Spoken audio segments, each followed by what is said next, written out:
pamaagi. Paan nga mga luyag magpanubo sang bugat, amo ang starvation diet ukon pagpagutom. Ini ang hinali nga pag-utod ukon pagpanubo sang intake sang calories sa gina-consume sa kada adlaw. Ginapinsar sang iban nga epektibo ini nga strategy sa madasi nga pagpanubo sang bugat. Apang nakahibalo-bala kamo nga ang hinali nga pagbaylo sang pinaagi sang pagkaon ang makatuga sang suli nga resulta. Naibaluan nga ang pagkaon sang tuman kadyutay o kon pagpagutom ang hindi maayo nga ideya kag ini ang makatuga agud nga magdako na gid ang bugat. Suno sa mga doktor, ang pagbalansi sang pagkaon sang manubo sa calories nga diet ang pinakaepektibo nga makabulig agud mapanubo ang bugat. Ang pagpanipilyo ang isa sa mga Standard Time.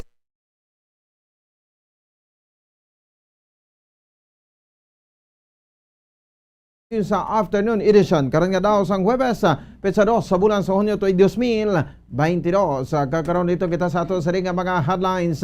Seneco Electric Cooperative ginmanduan sang ARC nga bayaran ang overcharge rates sa mga member consumers. Bacolod City Mayor-elect Albi Benitez hindi mag-hire sang sobra nga job order casuals. Transition team nagasapol para sa smooth transfer of power. City Engineer sa Bacolod nagpasalig nga dasigon ang paglimpyo sang oval sa Bacolod City National High School nga gintabakan sang filling materials. Pag-abdak sa EU Sports Game Agent sa Barangay 40 kahapon sang aga, ginalantaw sang Bacolod Police Station 6 kung naangot sa iya trabaho. Duha ka mga empleyado ka sangkalanaan sa Progreso Barangay Sumag pinasor matapos gintino sang bana sang Kaupod Manila sa trabaho. United Kingdom nagsugod na sa pagsaulog sa ikastentang anibersaryo sang pagpungko ni Queen Elizabeth II sa trono. Oras sa Bombo Radio Bacolod Philippine Standard Time, 26 minutos na nakaligad sa takdang alas 5 sa hapon. Mga kabombo, lito na kita sa detalye sa ato siring nga mga balita po sa inyo mga tag-balita. Bombo, Jaire de los Reyes. Kagakaroman si Bombo Pon si Espino, ginmanduan sang Energy Regulatory Commission ang Central Negros Electric Cooperative nga bayaran ang overcharge rate sa mga member consumers. Sa notice of resolution nga gin-issue sang Central Negros Electric Cooperative Incorporated o kung Seneco, Pangasinan One Electric Cooperative Incorporated kon Panelco, kag La Union Electric Company Incorporated kon Luweco, gimaduan sang Energy Regulatory Commission o kon ERC ang concerned distribution utilities nga i-refund ang total over recoveries nga gin-charge sa mga customers. Nagbando ang ERC sa Seneco nga ipatuman ang refunds ang total net over recoveries nga dagdagan sa sobra sa 237,000 o kon 237 milyones .9 ang total over recoveries ang natabo alin sa Pebrero tuig 2004 tubtob sa Disyembre tuig 2017. Ginmaduan man ang distribution utilities nga magsumiter sang monthly report nga nagapakita sang ilang na refund tubtob nga maimpas ang kabugusan nga balor. Suno ka Engineer Norman Pulientes ang Corporate Planning Manager sang Seneco, sondo nila ang mando sang Seneco kun sirin 11 milyones pesos ay refund sa konsumidor kada bulan. Apang magahinyo ang maini sa conference sa ARC official sa good kadiskusyon kung madiskusyonan kung ano ang nag-trigger sang variance kag ang nag-overcharge sa ang Seneco. Suno kay Pulientes na ibunuan ang variance sa masunod nga binulan apang samtang wala pa inihetso pagasundon sang Seneco ang mando sang ERC sa karon nagadangat sa 213,950 ang mga household kag member consumers sang power distributor nga maka-avail sang refund.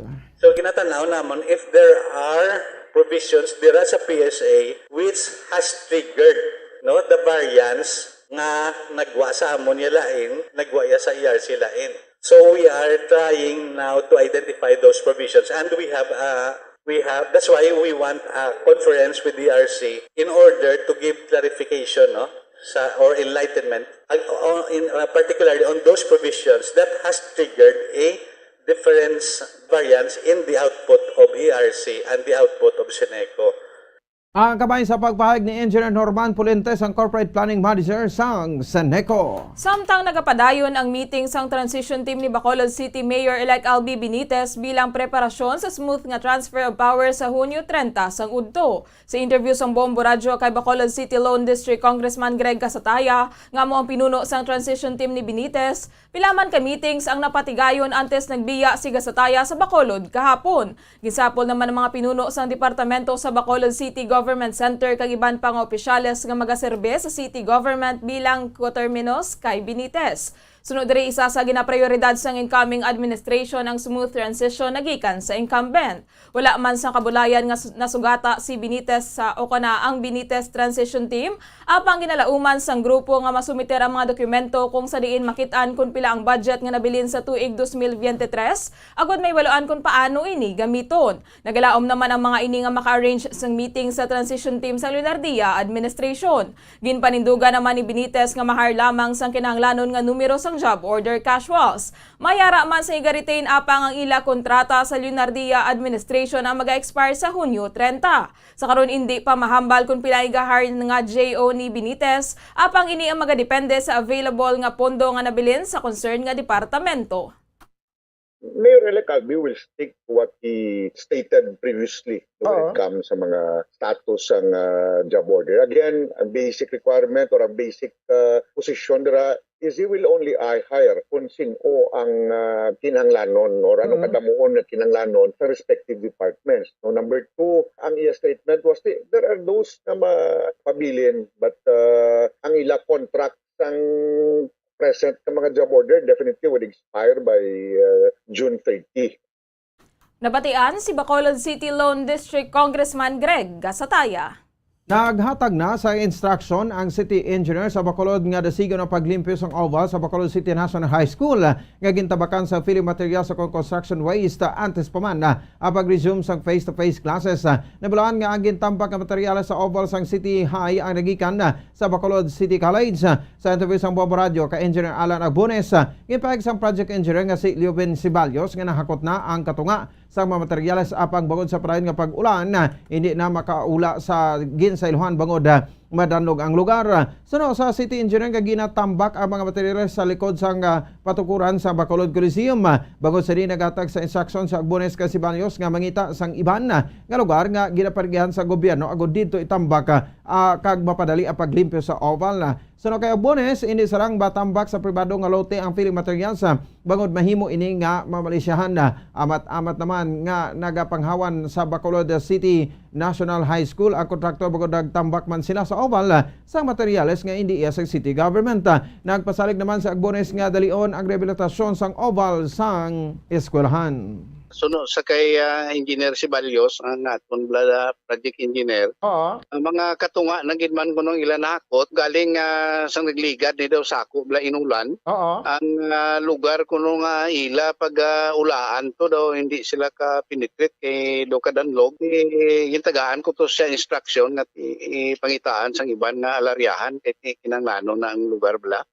Agabay sa pagpahayag ni Bacolod City Engineer Alan Agbones. Ginhalantaw sa Bacolod Police Station 6 kung naangot sa trabaho sang esports game agent nga si Ricky Von Apohen ang ginaligar pag-abdak sa iya sa Adelpha Street, Barangay 40, Bacolod City kahapon sang kaagahon kung sa diin ginbilin ini sa Bago City Cemetery. Sa interview sa Bombo Radio kay Police Major Leo Estopa, Station Commander sa Bacolod Police Station 6, si Apohen ang ahente sa esports kaangay sang online sabong, billiards kag iban pa kung sa dalag ko ang pustahanay kag mayara siya sang komisyon sa daog. Si Apohen kag duha niya kakaupod ang nagikan sa bilyaran sa Dalan, Burgos kag nagkaon sa Libertad antes mag alas 6 sang aga. Sang natapos na sila kaon kag nagpadulong na sa salakyan, may 3 tubtob 4 kalalaki nga nagpalapit sa ila kag ila inigin posasan siya Apohen kag ginpasulod sa iya salakyan nga itom nga Hyundai Accent. Nagsipak naman ang duha ka upod ni Apohen gani wala sila naabdak apang alas 8 na sila nakareport sa police station angot sa insidente. Makita sa CCTV footage suno kay Estopa nga wala man sang resistance si Apohen. Suno sa biktima nakulbaan ini magbato sa mga suspitsado gani voluntaryo ini nga nagupod. Suno kay Estopa mahimo nga may posibilidad nga kilala ni Apohen kag sang duha niya kaupod ang mga suspitsado. Suno kay Apohen ginkuha sa mga suspitsado ang 50,000 pesos nga cash kag iya nga cellphone. Suno sa station commander ginalantaw sa Police Station 6 nga may angot sa trabaho ni Apohen ang insidente. Kun desidido si Apohen nga mag-file sang kaso sarang nga mapasaka ang illegal detention batok sa mga suspitsado bangod hindi siya ma-qualify sa elements sang abduction.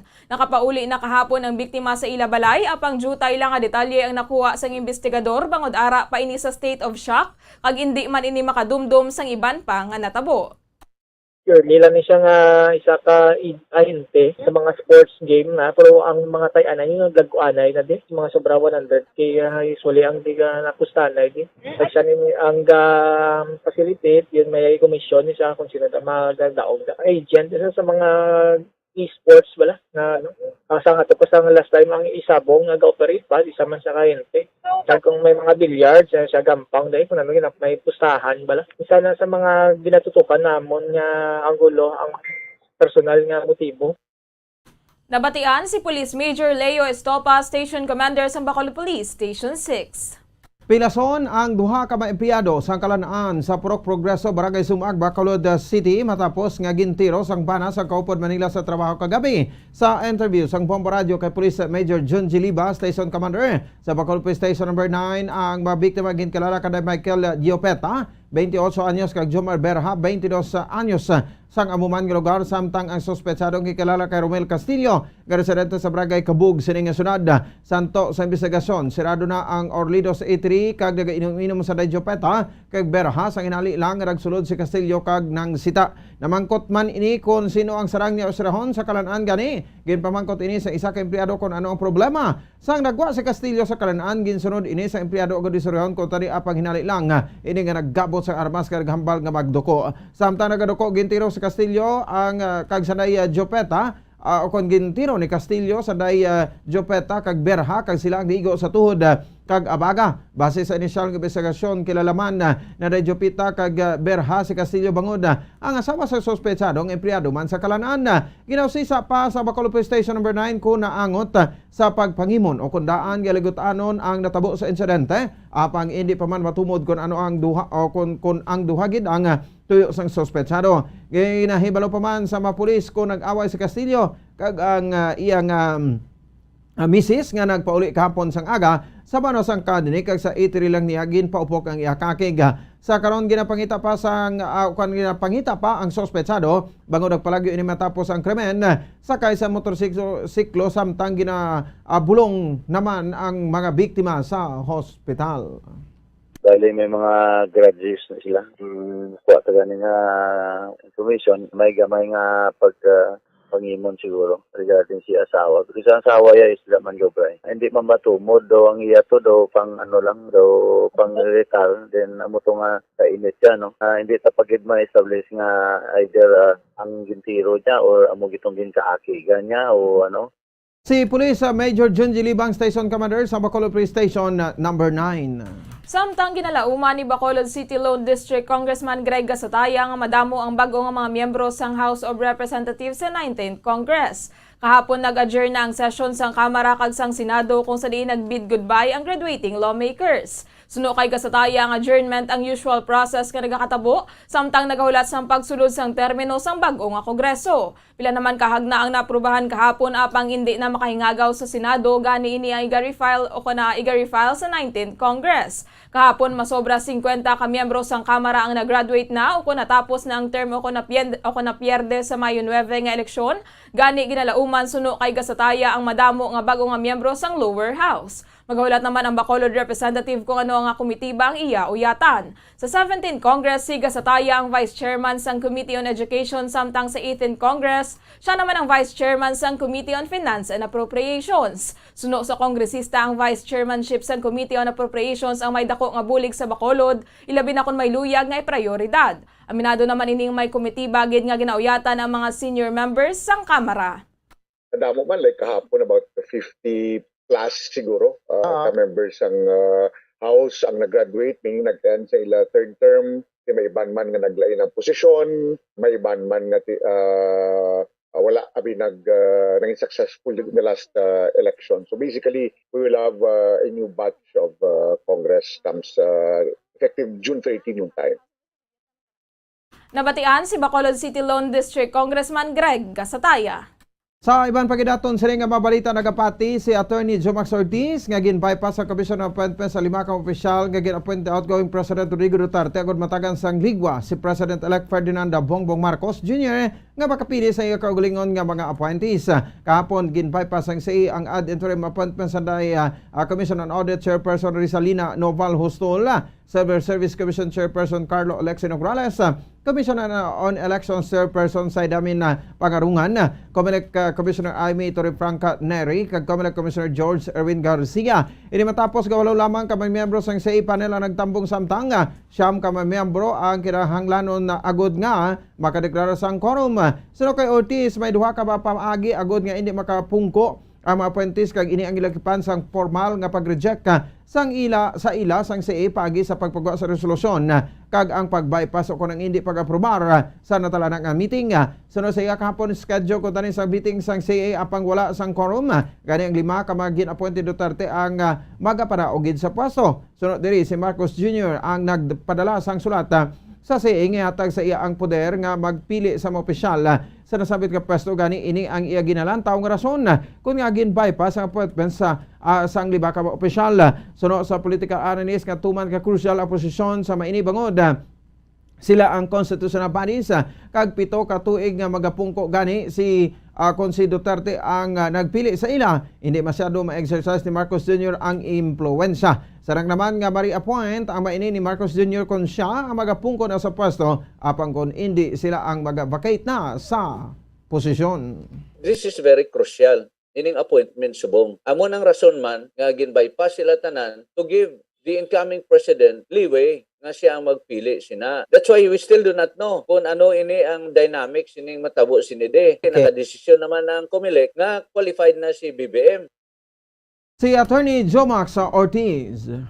Kag sa katapusan nga balita sa United Kingdom, madamo ang selebrasyon madamo nga selebrasyon ang ginasaulog sa karon sa United Kingdom agod iselebrar ang Platinum Jubilee ni Queen Elizabeth o kung ika-70 nga anibersaryo sang iya pagpungko sa trono. Suno kay Bombo correspondent Ramil Isugon, si Queen Elizabeth II ang unang monarch sa history sa United Kingdom nga nagselebrar sang Platinum Jubilee. Agod nga sa ulugon ng 70th anniversary ni Elizabeth, madamo nga events ang ginapatigayon sa bilog nga UK kag ini ang magatakod paagi sa 4-day National Bank Holiday Weekend nga nagsugod subong nga adlaw. Ang festivities ang nagsugod alas 10 sang aga sa UK o kon alas 5 sang hapon diri sa Pilipinas paagi sa birthday parade sang reyna nga kilala bilang Trooping the Colour. Suno kay isugon holiday sa UK halin subong nga Webes tubtob sa Domingo kung sa din wala sang trabaho apang may sweldo ang mga empleyado. Bangod sa Central London ang parada nagtinergid sanday isugon sa hotel agod nga makasaksi sini. Ang parada ang impressive display sang military pageantry masobra 1,200 officers nagikan sa personal troops sang Queen o kun ang ginatawag nga Household Division kag ginupdan sang ginatos ka army musicians kag 240 ka kabayo. Ang parada ang magasugod sa Buckingham Palace. Nagikan sa parade ground ang Queen kag ang mga miyembro sang royal family ang magapakita na sa balcony kag matapos ang event paagi sa fly past o kuno honorific flight sang grupo sa mga eroplano sa ibabaw sang palasyo. Madamo naman sa karon na naka-standby na sa Buckingham Palace agod makigbahin sa kahiwatan.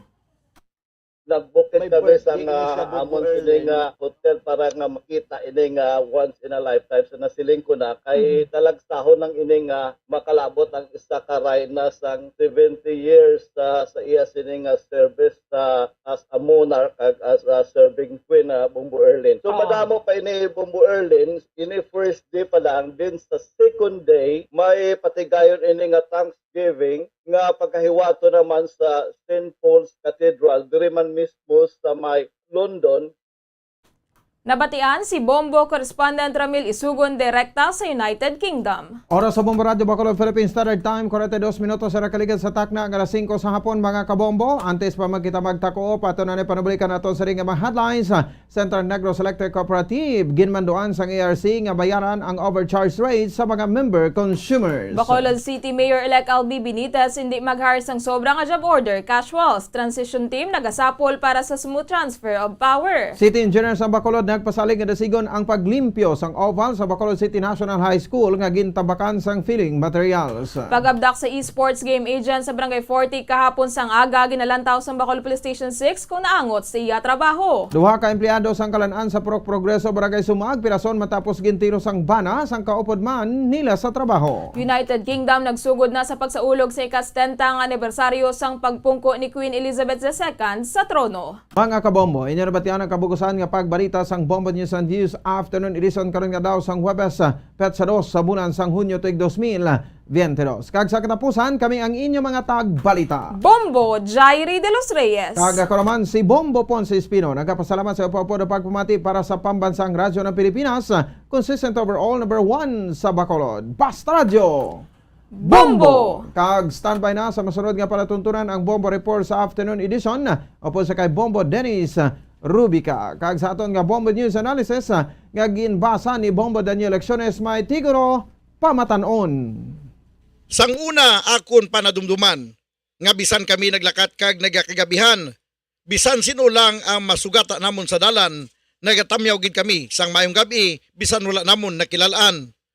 Lain na gid man subong ang mga pamatanon, bisan tigulang daw ila na lang sa gapahon, nadula na ang pagbisa sa ila mga butkon nga ginahimo sang una sa tion sang kasisidmon.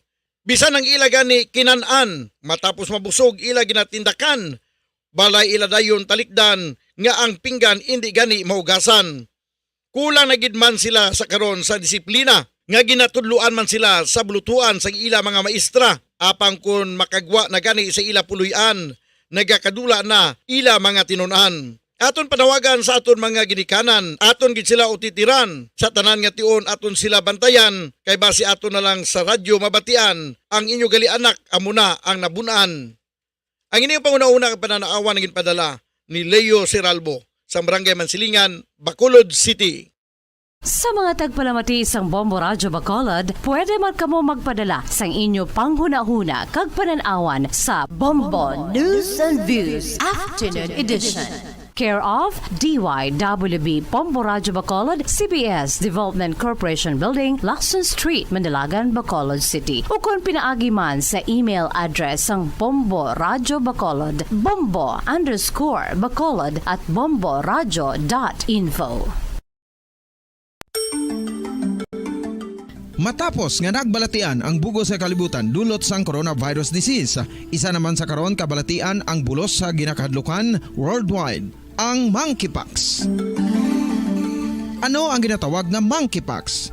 Well, sunod sa World Health Organization o kung WHO, ang monkeypox ang isa ini ka infectious disease nga dulot sang monkeypox virus. Kung maghambal naman kita monkeypox virus, isa ini ka orthopox virus nga mo ang ginatunaan sa mga sintomas nga daw kaangay sa smallpox, apang less severe. Ang monkeypox ginakabig nga less contagious kag mangintunaan sang less severe nga mga balatian kung ikumpara sa smallpox. Simuloan nga ang smallpox na eradicate na ini sa tung 1980, apang ang monkeypox nagapadayon nga nagaduging sa mga kapungsuran sang Central kag West Africa. Sa karon, mayara duha ka distinct clade ukon subtype, ang West African clade kag ang Congo Basin clade nga amuman ang ginatawag Central African clade. Ang monkeypox ang ginakabig nga zoonosis, ukon isa kasahi isang balatian nga naghalin sa mga sapat padulong sa humans. Mga sapat kaangay sang squirrels, ilaga, amo kag iban pa. Human to human transmission is limited.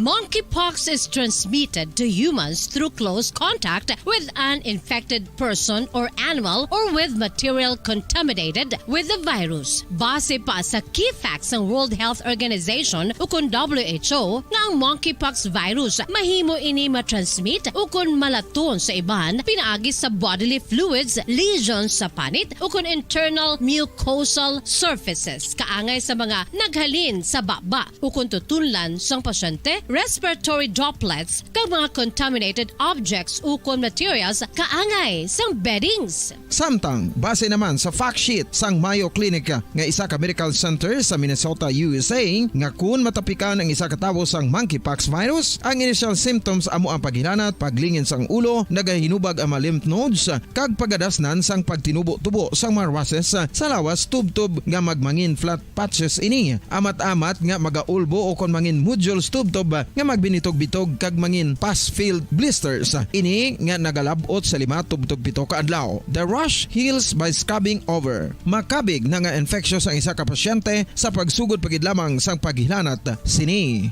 Samtang pamangkot, may bulong na bala ang monkeypox? Well, dugang pa sa fact sheet ng WHO ng vaccines nga ginusar sadto sa pag-eradicate sang smallpox sa bugos sa kalibutan, amo man karon ang ginatublok sa mga tao batok sa monkeypox kag ang antiviral agent nga gin-develop para sa smallpox treatment nangin lisensyado naman para sa treatment sang monkeypox. Newer vaccines have been developed, of which one has been approved for prevention of monkeypox.